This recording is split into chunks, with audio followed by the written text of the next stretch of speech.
Perkenalkan, nama saya Nur Ismi Ibrahim dari kelas D4A31 dengan NIM PO 131224033. Di sini saya akan menjelaskan atau memaparkan berita yang lagi hype di sosial media. Dan ini merupakan tugas Pancasila dengan mata kuliah Pancasila. Di sini terdapat 6 kasus dan saya akan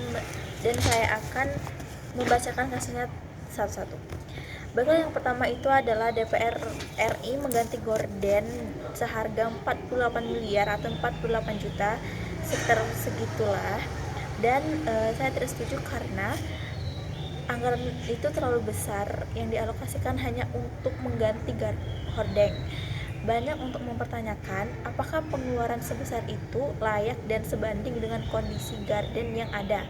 Namun menurut masyarakat, nilai bahwa anggaran sebesar itu dirasa terlalu besar untuk sekedar mengganti hordeng saja, terutama di tengah-tengah isu-isu ekonomi lainnya yang lebih mendesak di Indonesia.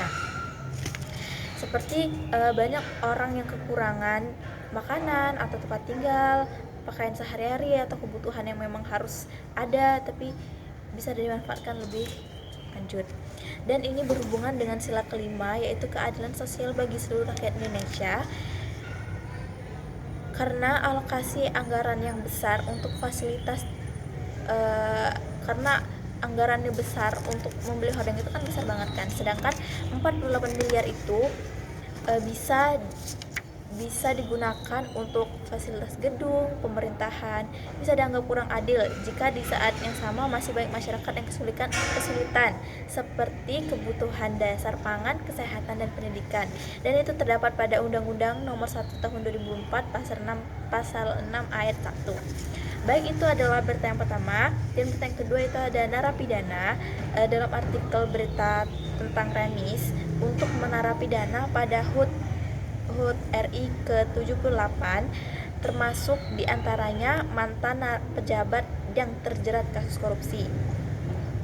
Terkait dengan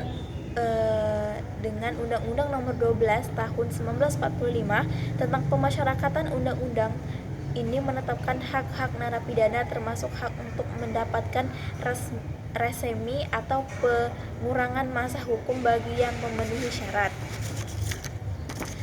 Dan ini termasuk sila kedua, kemanusiaan yang adil dan beradab. Ya, selanjutnya yang ketiga itu adalah pemerintah respon dampak El Nino pada 18,8 juta KPM. Menurut saya ini membantu penyediaan bantuan pangan kepada daerah yang berdampak untuk memastikan keluarga tetap mendapatkan kebutuhan nutrisi. Terus yang kedua itu penguatan infrastruktur, perbaikan dan meningkatkan infrastruktur integrasi untuk mendukung perbaikan. Terdapat pada Undang-Undang Nomor 24 Tahun 2007 tentang Pengulangan Bencana sesuai dengan sila kedua, kemanusiaan yang adil dan beradab. Baik, selanjutnya itu ada beras yang diimpor. Keputusan untuk mengimpor beras ini mencerminkan upaya pemerintah dalam menjaga ketahanan pangan nasional, sekaligus merespon tantangan yang ditimbulkan oleh perubahan iklim dan faktor lainnya. Ini terdapat pada Undang-Undang Nomor 18 Tahun 2012 tentang pangan dan sesuai dengan sila yang kelima, keadilan sosial bagi seluruh rakyat Indonesia. Selanjutnya itu ada Omnibus Law Cipta Kerja terdapat pada Undang-Undang Nomor 11 Tahun 2020 adalah regulasi yang dikeluarkan oleh pemerintah Indonesia yang bertujuan untuk meningkatkan kemudahan berusaha, menarik investasi dan menciptakan lapangan kerja sesuai dengan sila 1 ketuhanan yang Maha Esa. Baik, ini berita yang terakhir itu ada Menhan Prabowo perkuat TNI melalui pembelian 24 pesawat tempur F-18EX baru dari AS.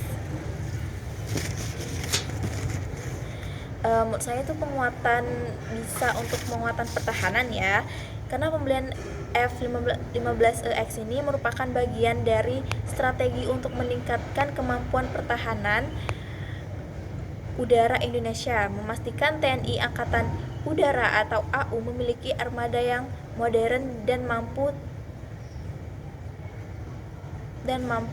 terhadap keamanan dan mampu terjaga keamanannya. Itu terdapat pada Undang-Undang Nomor 34 Tahun 2004, Undang-Undang Nomor 34 Tahun 2004 tentang Tentara Indonesia dan termasuk pada sila kedua. Baik, sekian dari berita yang saya sampaikan. Maaf jika ada yang tersinggung atau ada yang kurang. Saya mohon maaf kepada Allah. Wassalamualaikum warahmatullahi wabarakatuh. Terima kasih saya. Dadah.